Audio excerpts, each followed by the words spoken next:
On a single map, Peru looks like a simple shape on South America's spine. But step into it, and the country breaks into three different worlds. At once, a bone-dry coast pressed against a cold, living ocean. A wall of Andes rising so fast, the air thins in your lungs. And an Amazon that begins the moment the mountains finally loosen their grip. Somewhere up there, Lake Titicaca holds its water at 3,812 meters above sea level, an impossibility that still breathes. And beyond it, Huascarán climbs to 6,768 meters, carrying tropical sunlight over ice. What kind of land forces water and sky to live at extremes? And what kind of people learn to belong there?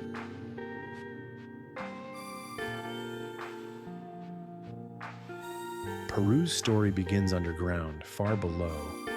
The condors below, the terraces below, the stone walls that seem to cling to cliffs by sheer will. Along the western edge of South America, the planet is still negotiating its shape. A denser oceanic plate dives beneath the continent, and that slow collision is not gentle. It compresses rock like a fist, closing forces mountains upward, and feeds a chain of volcanoes and deep faults. The Andes are not a backdrop here. They are a living architecture, still rising, still cracking, still deciding where rivers will run and where humans will be allowed to settle.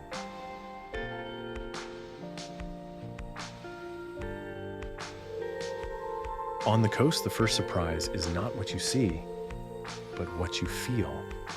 The Pacific looks bright and open, yet the air can be cool even in seasons when you expect heat. A cold current moves north along the shoreline, turning the ocean into a conveyor belt of nutrients. It helps explain a coastal paradox.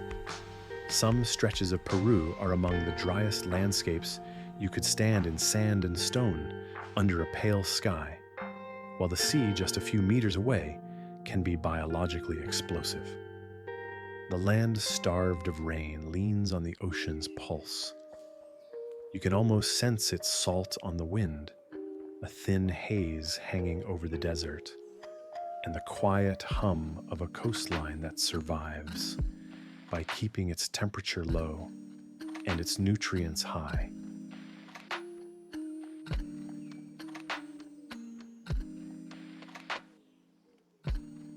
Then almost abruptly, the ground begins to lift.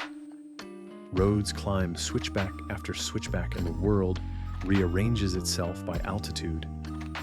The Andes are not one uniform wall. They are a complicated set of ranges, valleys and plateaus, stitched together by geological time. Some valleys are wide enough to cradle cities.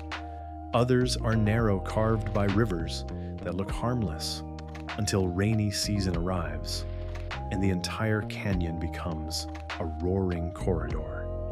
In places, the mountains expose bands of rock like open pages layers, laid down in ancient seas, later twisted and thrust upward, now reading like a history book written in stone.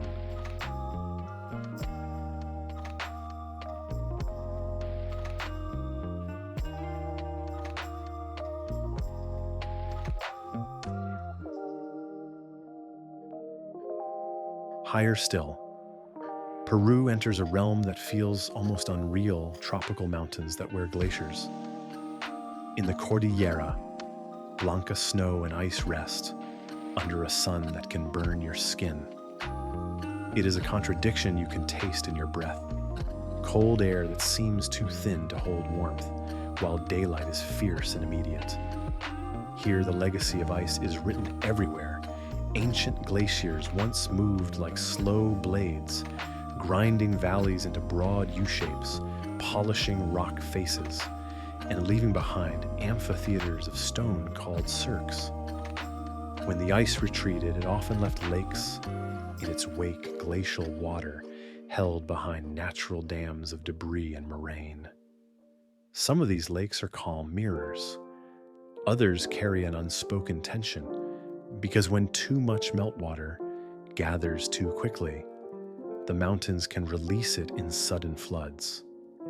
In Peru, beauty and risk sometimes share the same shoreline.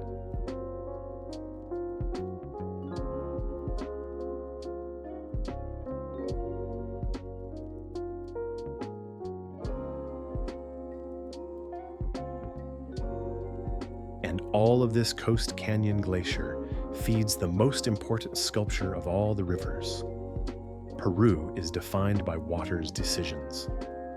On the western side of the Andes, short rivers cut toward the Pacific, racing through dry basins where every drop matters. On the eastern side, the land tilts toward the Amazon, and streams multiply into a vast branching system that will eventually become one of Earth's greatest river networks. In certain high basins, water doesn't rush away at all. It lingers, forming high-altitude lakes that seem to float above the world, holding cold blue silence while storms gather on distant peaks.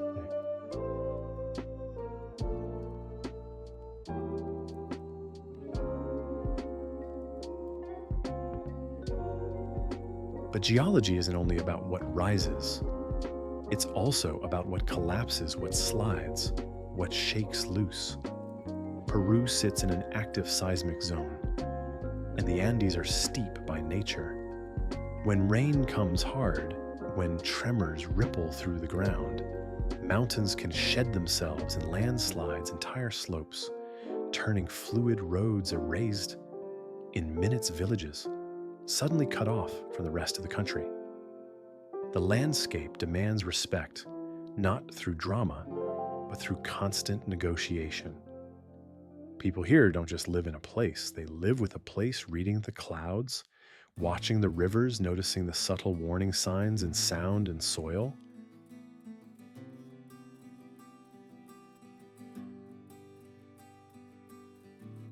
And that's the unsettling truth beneath Peru's postcard beauty. The land is still being made. The coast depends on a cold ocean's rhythm. The mountains keep lifting and fracturing. The glaciers, once thought permanent, are changing. If the ground and the water are both in motion, if the country itself is a work in progress, then what does stability even mean in Peru?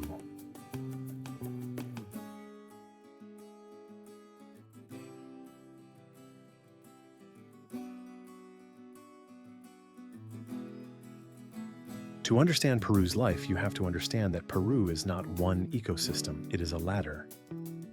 And on that ladder, every step upward changes the rules. Temperature, oxygen, sunlight, rainfall, even the way sound travels in the air. Everything shifts. In a single day, you can move from the hush of a coastal desert to the sharp wind of high grasslands, then down into forests where the air feels thick, warm, and endlessly alive. Peru's biodiversity is not spread evenly like paint. It is stacked layered by altitude and stitched together by rivers that never stop searching for lower ground.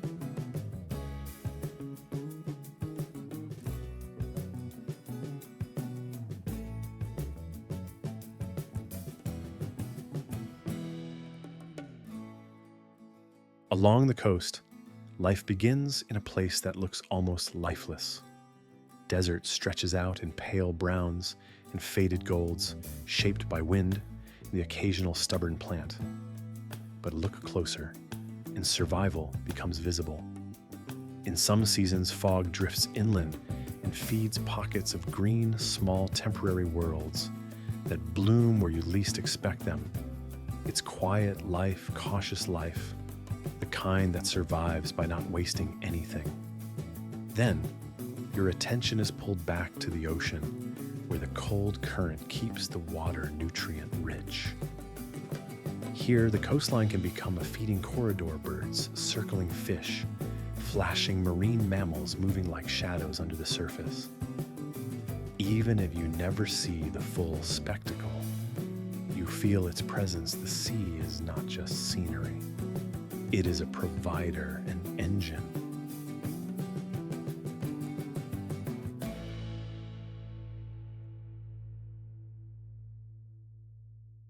Climb into the Andean valleys, and the landscape changes into something that feels more human. Terraces, fields, villages perched above rivers. These mid-elevations are where Peru often looks, the way people imagine it: steep slopes, softened by agriculture, stone walls holding the earth in place, patchwork greens catching the sun. But keep climbing, and the land becomes more severe again. Above the last trees, you enter the Puna, high-altitude grasslands that stretch like a pale ocean beneath enormous skies. The air is thinner here, sunlight sharper, nights colder.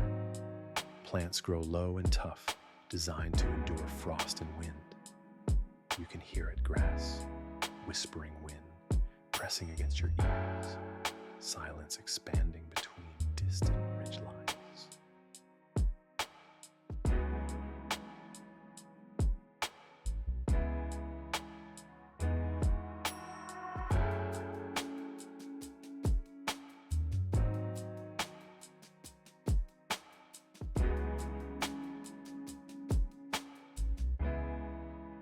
This is the realm of Andean wildlife built for extremes. Camelids, llamas, alpacas, vicuñas move through the grass with a calm that looks effortless, but is actually adaptation refined over millennia. Their bodies are designed to manage cold nights and intense daylight. Their movements are economical, like they've learned the highlands lesson: waste nothing. Overhead raptors ride invisible currents, scanning the slopes. And sometimes, if the sky is clear and you're far enough from roads, you might spot a condor, huge, patient, almost mythical, circling as if the mountains themselves have taken flight.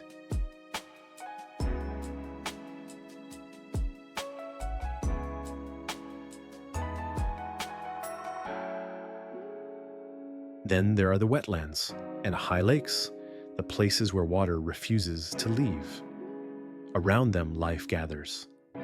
In the high Andes, water is power it shapes, where animals graze, where birds nest, where communities can endure. Lake Titicaca, at 3,812 meters, is not just a landmark. It is an ecological anchor in an environment that should not support such abundance. On its edges, reeds rise and sway like living walls, providing shelter, nesting grounds, and materials humans have relied on for generations. In the shallows, fish and amphibians occupy a cold world that still pulses with movement. The lake's surface can look peaceful, but at that altitude, even calm water feels like an act of defiance.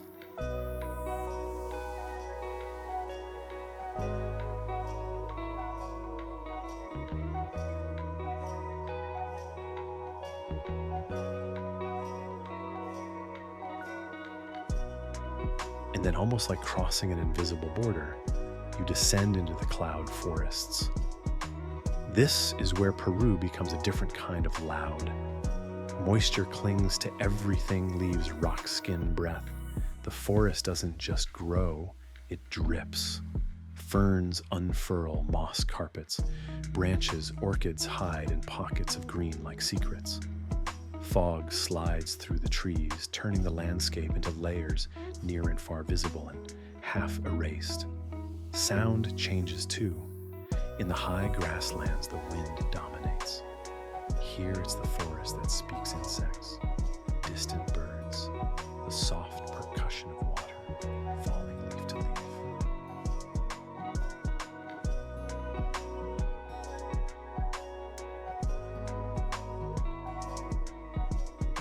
Cloud forests are fragile because they depend on a specific balance altitude temperature and constant moisture. They are also incredibly rich in life.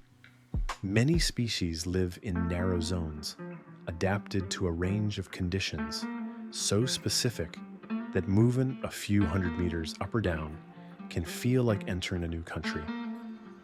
This is why Peru's mountains can hold such variety. The geography creates pockets of isolation. And isolation is one of evolution's favorite tools. What emerges is a mosaic, unique plants, rare animals, and interactions that exist nowhere else in quite the same way.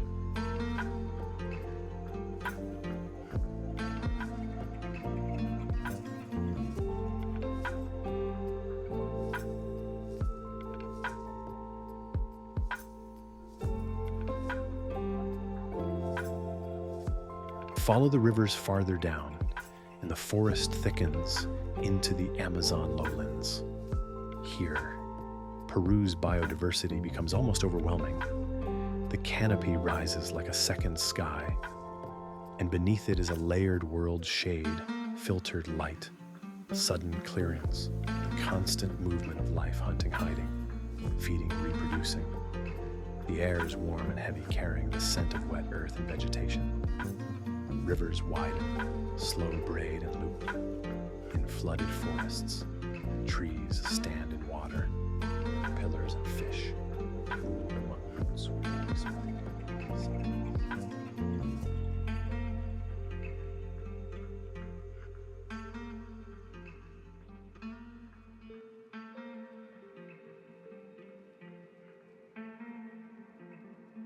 In the Amazon, every survival strategy you can imagine is present somewhere. Some creatures rely on camouflage so perfect your eyes simply give up. Others are loud, announcing themselves because they can, because in this environment, volume can be a tool. Plants defend themselves with toxins and thorns, or they cooperate with insects and animals in exchanges that feel almost like contracts. Life here is connected in chains you don't see until something breaks. A missing predator can change the behavior of prey, which changes how plants regenerate, which changes the structure of the forest itself. The system is not just diverse, it is interdependent.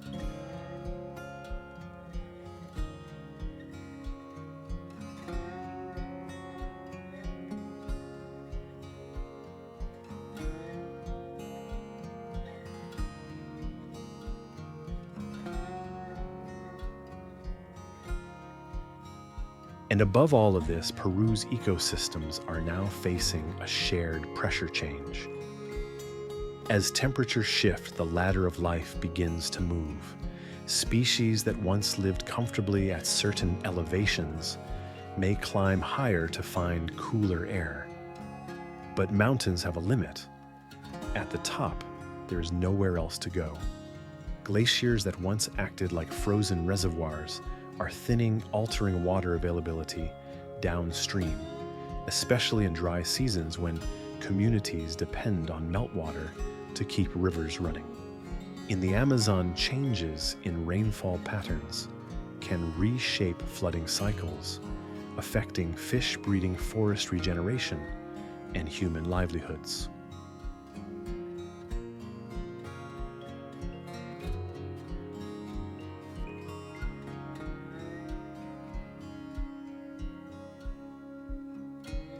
So Peru's biodiversity is not just a beautiful list of animals and plants, it is a living negotiation between altitude and water, between temperature and time. It is the reason this country feels like multiple worlds stitched into one. But if the ecosystems are stacked like steps, what happens when the steps begin to shift underfoot? And who feels that movement first? The animals, the forests, or the people who have always lived between them.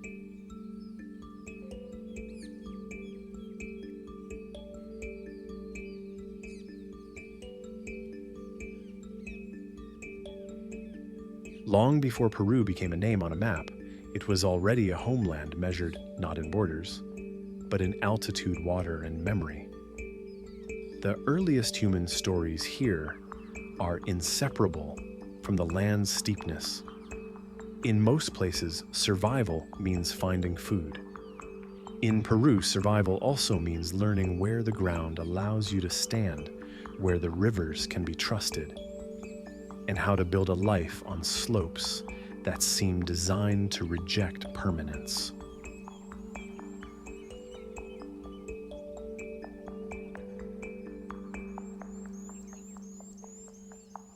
Along the coast, where rain can be a rumor, early communities learned a different kind of intelligence, how to harvest the ocean's reliability, and turn scarce fresh water into stability. In river valleys cutting through desert people, shaped agriculture into narrow green corridors, cultivating and storing enough to support settlement. One of the most haunting reminders of this early ingenuity lies at Corral, an ancient urban center in the Supa Valley, where monumental architecture rose in a landscape that looks at first glance too dry to hold a city. The lesson is quiet, but sharp in Peru. Civilization did not always begin in lush places. Sometimes it began where discipline was the only way to survive.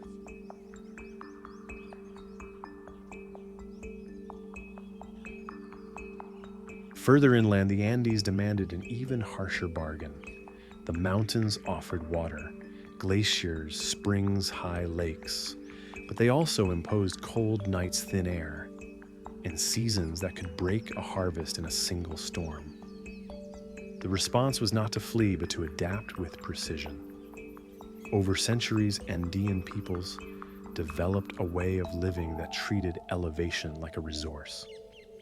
Instead of relying on one field, they cultivated multiple ecological bands, planting different crops at different heights, timing harvests like a calendar carved into the mountainside. Terraces became more than farming tools. They were engineering insurance and culture all at once. Stone walls holding soil in place, trapping warmth, preventing erosion, and turning steep slopes into usable space.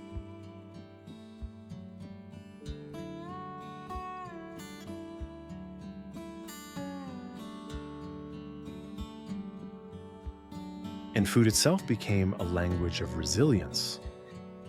Potatoes, for example, were not simply grown here. They were diversified into countless varieties, each suited to a specific microclimate, soil, and altitude. High in the cold, communities developed preservation methods that could stretch nutrition across seasons. Storage systems, both physical and social, formed the backbone of survival. Granaries shared labor obligations that turned individuals into networks. In a landscape where one family could be wiped out by an unlucky frost, cooperation became a technology.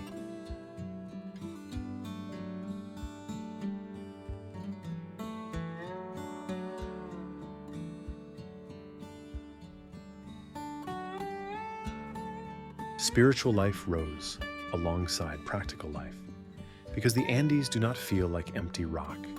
They feel alive. Peaks dominate the horizon like watchful beings. Storms arrive with theatrical force. Rivers carve canyons that look too deep to have been made by water alone. In many early Andean traditions, the landscape was not separate from society. It was part of it. Mountains could be protectors. Water could be sacred. Certain places carried power that required respect, offering safety one year and danger the next. And in that worldview, the question wasn't whether nature was beautiful. The question was whether nature was listening.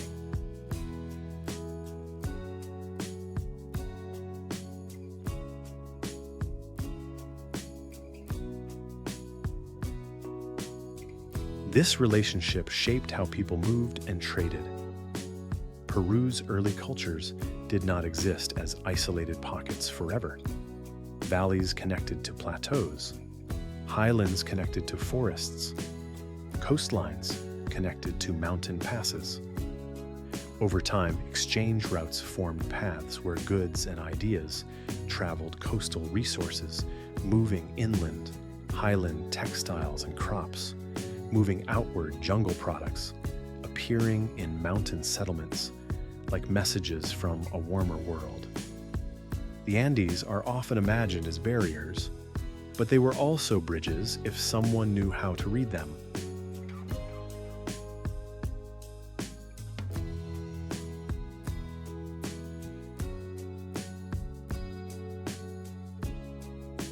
Centers of influence emerged and expanded not always as empires, but as cultural magnets. Chavin de Huantar, set in the highlands, is often discussed as a powerful ceremonial site, one that suggests how belief could unify distant communities. People traveled not just for trade, but for meaning. Ritual art and architecture carved in stone carried symbols that repeated across regions, hinting at shared myths and shared fears. In Peru, power did not always announce itself with armies first. Sometimes it arrived through pilgrimage, through iconography, through the quiet spread of an idea that felt bigger than one village's horizon.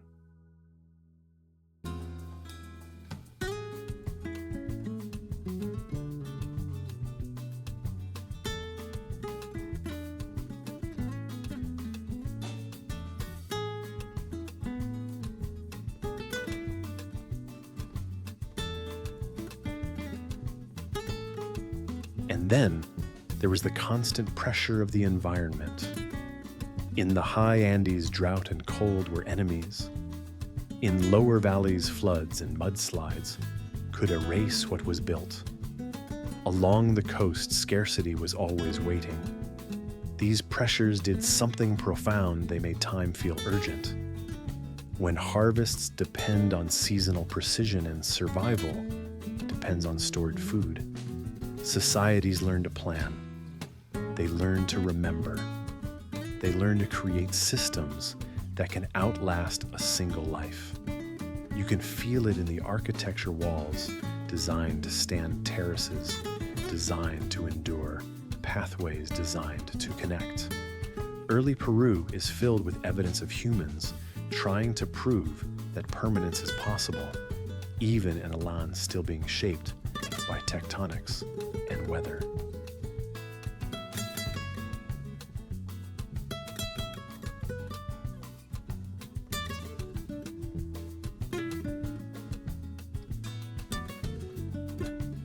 But there is another side to this story, one that is often softened in romantic retellings. Adaptation is not always gentle. Building terraces means moving stone. Irrigating valleys means controlling water. Coordinating labor means someone decides who works when and for what reward. Early Andean life involved cooperation, yes, but also hierarchy, negotiation, and conflict. Scarcity can unite people, and it can divide them. The same mountain that protects a valley can also isolate it. The same river that feeds crops can also become a boundary worth fighting over.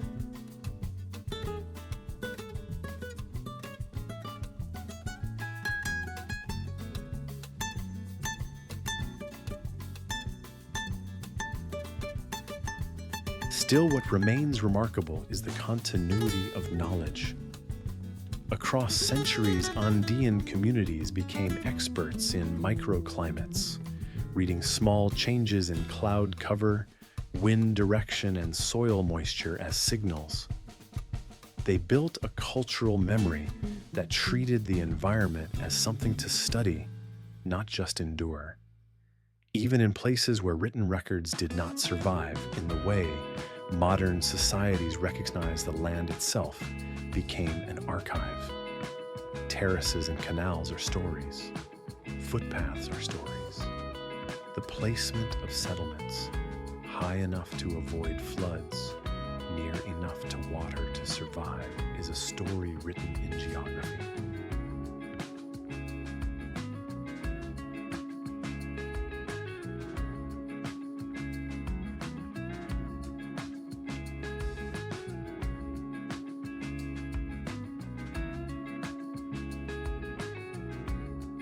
And through all of this, Peru's earliest cultures created something that would later define the region's identity, a belief that human life is not separate from landscape, but threaded into it.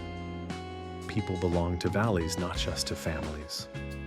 They belong to mountains, not just to villages. And that sense of belonging shaped everything that followed.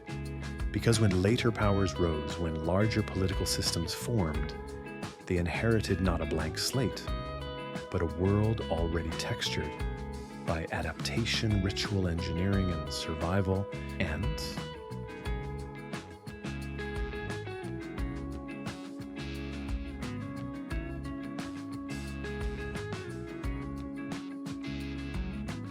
so when Peru's later history introduces grander names and larger empires, it is not a sudden beginning. It is an expansion of patterns that were already present. The foundations were set long before the mastery of altitude, the discipline of water, the social logic of shared labor, and the spiritual intimacy with mountains that never let humans forget how small they are.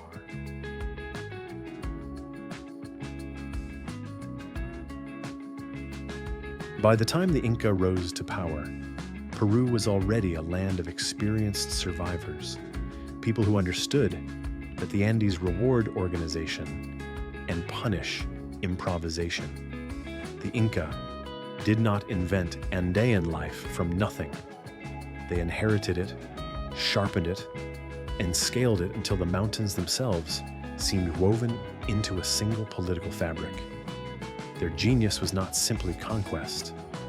It was logistics in impossible terrain, an empire assembled without relying on wheeled transport, the way many other civilizations did, yet still able to move food messages, soldiers, and ideas across enormous distances of rock and sky.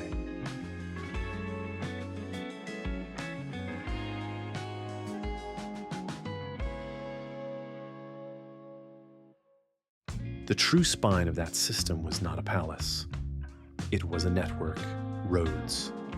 Trails climbed ridgelines, dropped into valleys, crossed high passes, and threaded through places where a single misstep could mean a fall into thin air. Along these routes, the Inca built way stations and storage sites, creating a rhythm of movement across the Andes. Food could be kept where famine might strike. Supplies could be staged where storms might trap travelers. And information, urgent, fragile, could travel faster than a human body should be able to endure at altitude. The empire's reach depended on motion, and motion depended on preparation.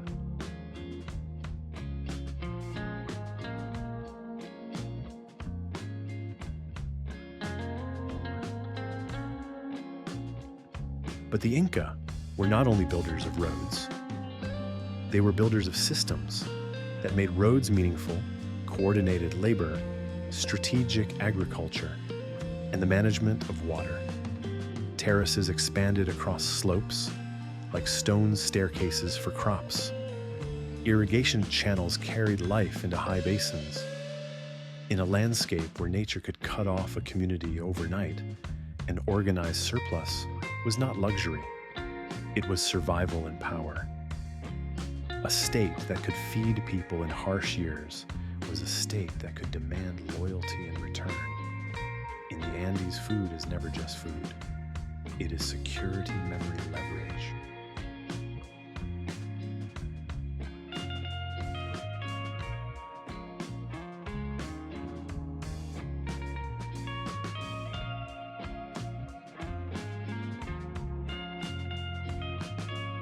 Then there is the sacred valley, where the mountains narrow and the river runs like a silver thread through a green corridor. The valley is dramatic not because it is beautiful, though it is, but because it feels engineered by both geology and human ambition. Peaks rise as if they are closing in, and yet the valley floor becomes a stage for agriculture, settlement, and ceremony. It is here that the Inca worldview becomes easier to sense the belief that the landscape is not random, that certain places are charged with meaning, that stone and sky can be arranged into a kind of dialogue.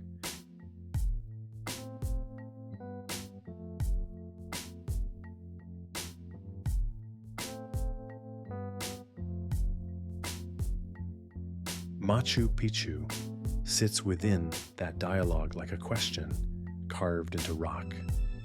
Perched above steep slopes, surrounded by rugged peaks, it looks less like a city dropped into nature and more like a structure that negotiated its right to exist there. The terraces hold the mountain in place as if the site's first task was simply to keep the earth from sliding away.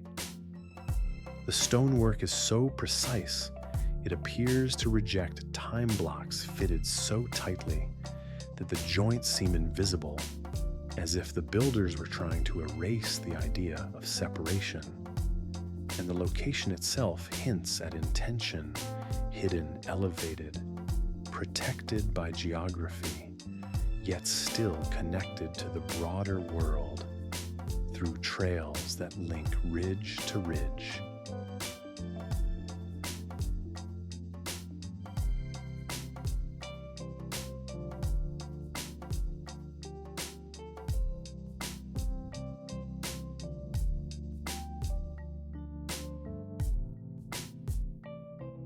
But this is where history turns.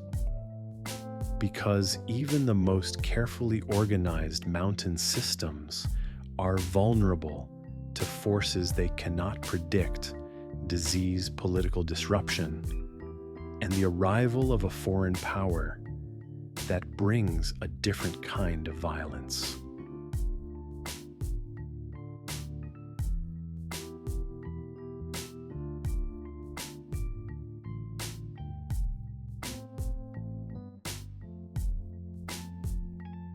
The Spanish conquest did not simply defeat the Inca in a straightforward military contest. It collided with an already strained world. Internal fractures and succession tensions weakened unity. And then epidemics arriving through networks of contact moved faster than armies. In a society built on coordinated labor and shared systems, sudden demographic collapse is catastrophic. Roads still exist, terraces still hold soil, but the bodies that maintain them disappear. The landscape remembers what people once managed, and it also reveals what happens when management breaks.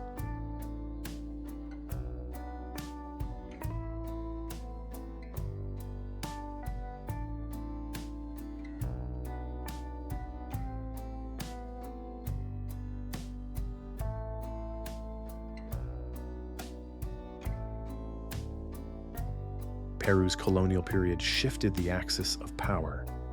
The highlands remained crucial, but coastal centers, especially Lima, became administrative engines tied to overseas empires. The coastline, once defined by desert scarcity and river oases, now hosted a city designed to govern a vast region and extract value from it. The logic changed. Where Andean systems prioritize storage resilience and integration across ecological bands, colonial systems often prioritize export hierarchy and control.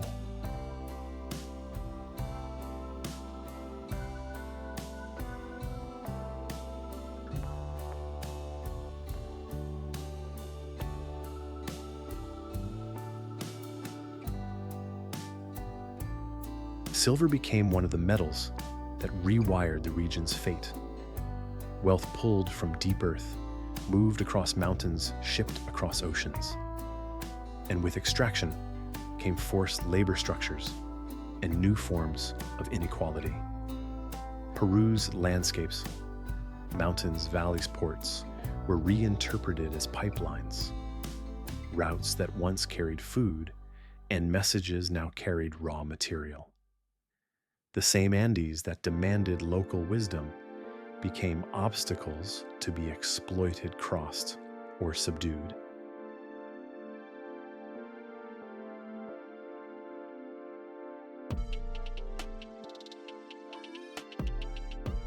Yet culture did not simply vanish or become overwritten. It transformed. Belief systems blended. Languages persisted. Rituals adapted. Architecture carried old techniques into new forms. In many places, the mountains still shaped what was possible, regardless of who claimed authority. Communities that farmed terraces continued to depend on them. People continued to read seasons the way their ancestors had. The empire on paper might change, but the land's demands did not.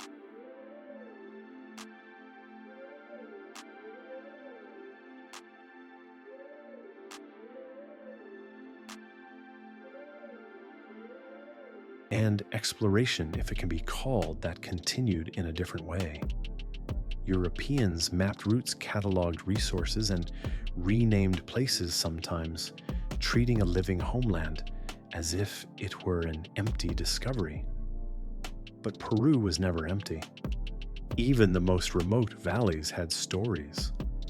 Even the highest passes had been crossed long before foreign eyes arrived. What changed was not the existence of knowledge. It was whose knowledge was considered official.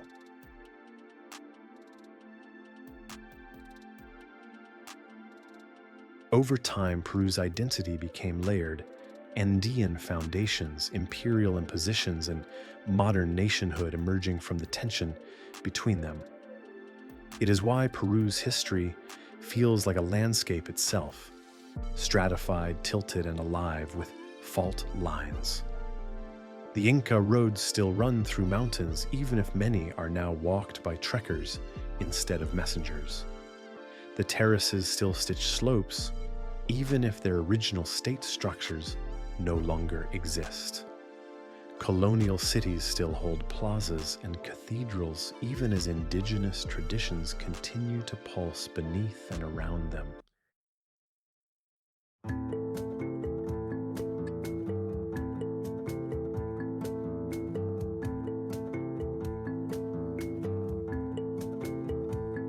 And now the question that haunts this part of the story is not simply what happened. It is what survived and at what cost. When a society is built to master altitude and water, and then the center of power shifts toward ports and exports, what gets lost? And what remains so deeply rooted that no conquest can fully remove it?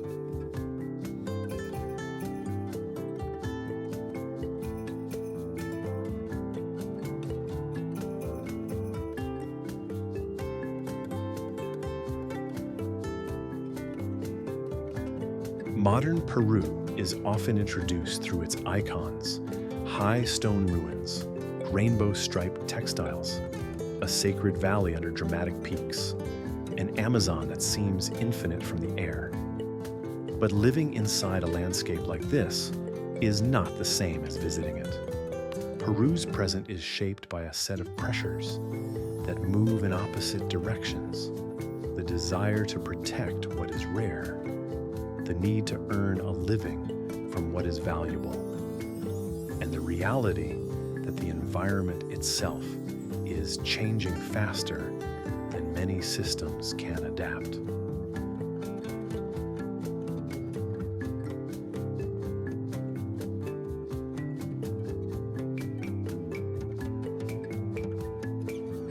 In the Andes, one of the most quietly urgent stories is water. For generations, glaciers and high snowfields acted like reservoirs, releasing meltwater through the dry season and helping sustain rivers that feed valleys and cities. But as temperatures rise and ice retreats, the timing of water can shift: more runoff, now less later, more uncertainty when the rain fails. The change is not always dramatic in one moment. It's felt in the slow narrowing of margins, farmers guessing when to plant communities, watching springs weaken cities competing for supply, and hydroelectric planning becoming harder to predict. In Peru, water is the bridge between geology and daily life. And when that bridge starts to wobble, everything on it feels unstable.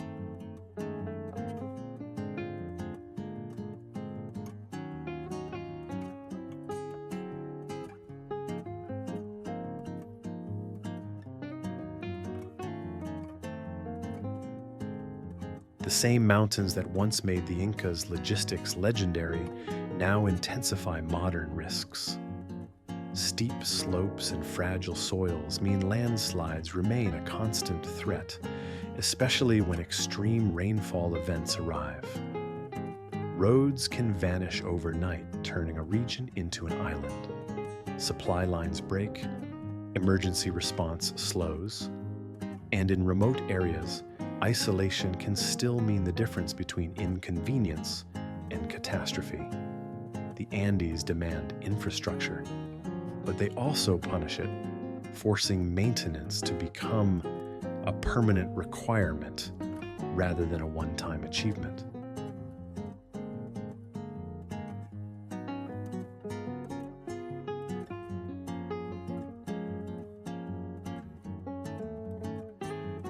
In the Amazon, the pressure looks different, but it is just as heavy. The forest's value has always been misunderstood by outsiders because it doesn't always translate into immediate profit in the way a mine or a plantation does. Yet the Amazon is not simply trees. It is climate regulation, biodiversity medicines not yet discovered, and cultural homelands where knowledge is carried in language ceremony and the daily practice of living with the river. When deforestation accelerates through illegal logging, land clearing, or gold mining, the damage is not only ecological, it is social and spiritual. Rivers can become polluted. Fish become unsafe. Communities are pushed into conflict with outsiders and sometimes with the state itself.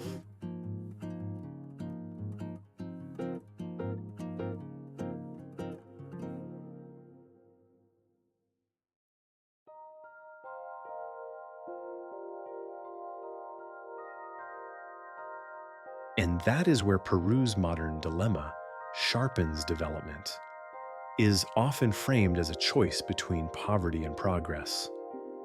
But the reality is more complicated. Resource extraction can bring roads, jobs, and revenue, and it can also bring contamination, corruption, and displacement. In some regions, people live inside that contradiction. They need opportunity, yet they also understand that once a river is poisoned, a forest stripped, a mountain scarred, the cost is not temporary. It is generational.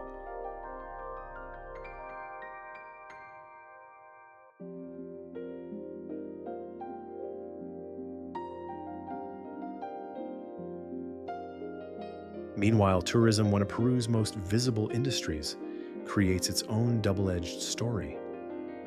Places like Machu Picchu have become global magnets, bringing income and international attention. But being seen by the world can become a burden. Foot traffic wears down paths. Demand reshapes local economies around visitor expectations. Housing prices rise. Jobs shift toward service work that can be seasonal and unstable. Conservation rules become stricter, sometimes clashing with the needs of residents who have lived near these sites long before tourists arrived. Protecting a place can mean limiting access, but limiting access can also mean limiting livelihood. The question becomes political and personal. Who gets to benefit from heritage? And who is asked to sacrifice for it?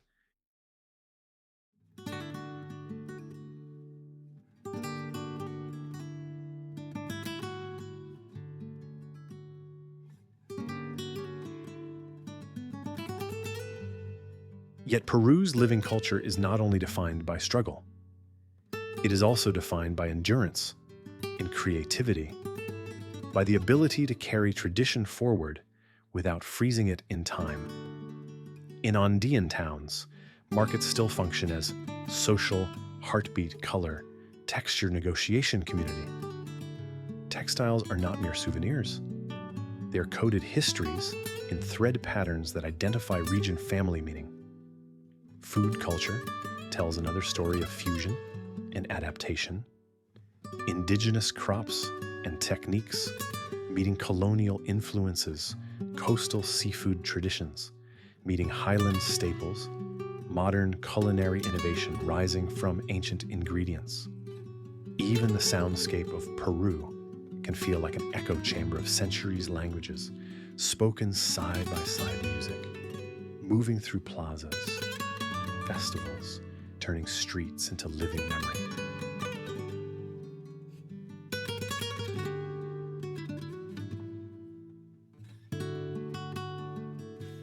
There is also a modern reassertion of identity.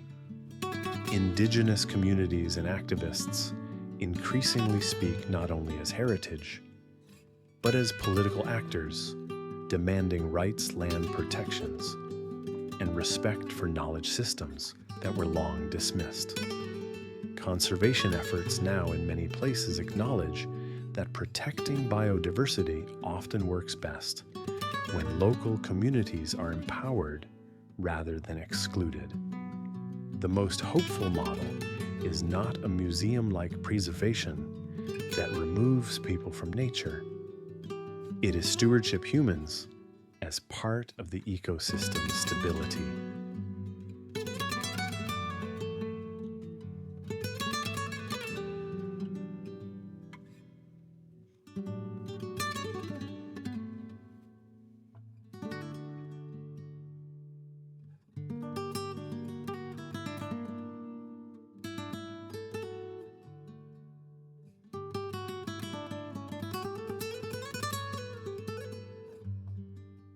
Still, the pressures are real and they converge. Climate stress complicates agriculture. Economic needs push extraction. Tourism pushes visibility. Urban growth pulls people away from rural lifeways, sometimes weakening the transmission of knowledge. And in the background, the Andes and Amazon continue to do what they have always done: impose limits that can't be negotiated away by policy alone.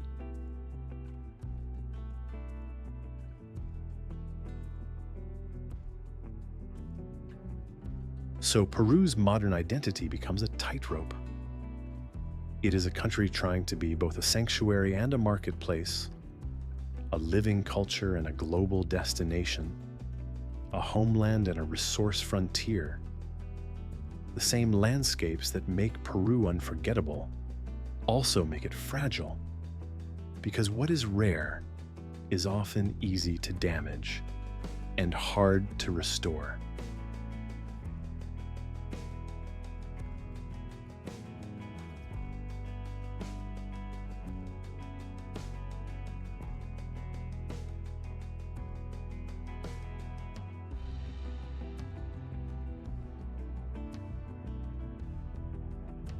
And that leads to the final question: when a place becomes famous for its beauty, how does it protect itself from the very attention that beauty attracts? And in a century where climate and economy both accelerate, what does it mean to choose a future that still leaves room for mountains, rivers, forests, and the people who belong to them?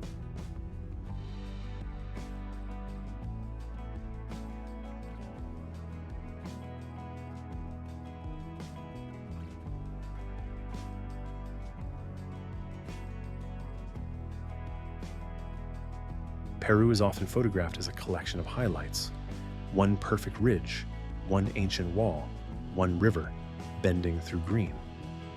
But the deeper truth is that Peru is not a set of images.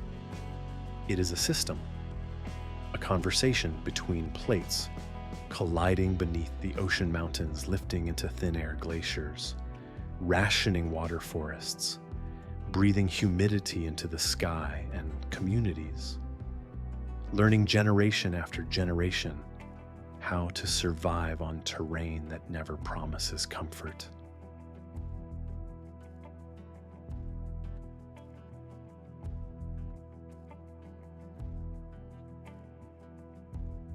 It is a land where altitude rewrites the body, where weather teaches patience, where the past is not buried but exposed terraces stitched into slopes, roads that still remember footsteps, stones placed with an accuracy that feels like devotion.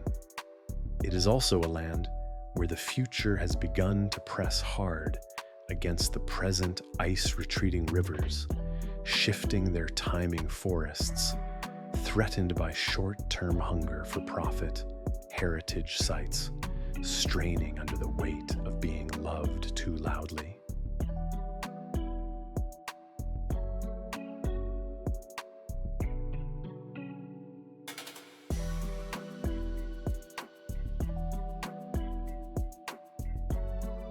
And maybe that is Peru's message, that beauty is never free. Not when it is carved by tectonic force. Not when it is maintained by human labor. Not when it is protected against the pressures of modern life.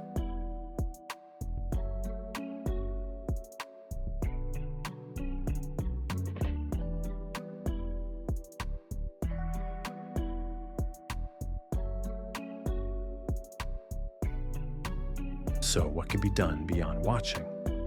The smallest action begins with attention that isn't shallow. Learn the difference between a place and a product. Travel. If traveling is possible with restraint, respect limits, follow local rules, choose operators that support communities rather than extract from them. Notice where the money goes.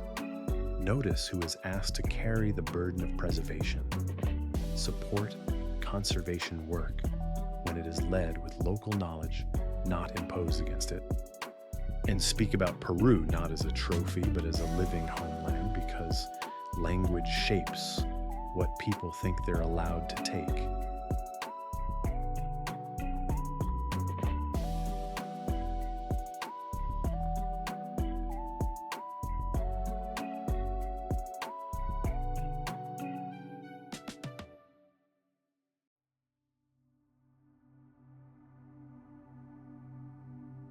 On a map, the edge of the world is just a borderline. But Peru reminds us that edge can also mean a threshold between ice and sun desert, and ocean mountain and forest, past and future. The real question isn't whether Peru will change. It will. The question is what kind of change the world will push onto it, and what kind of change we can choose instead.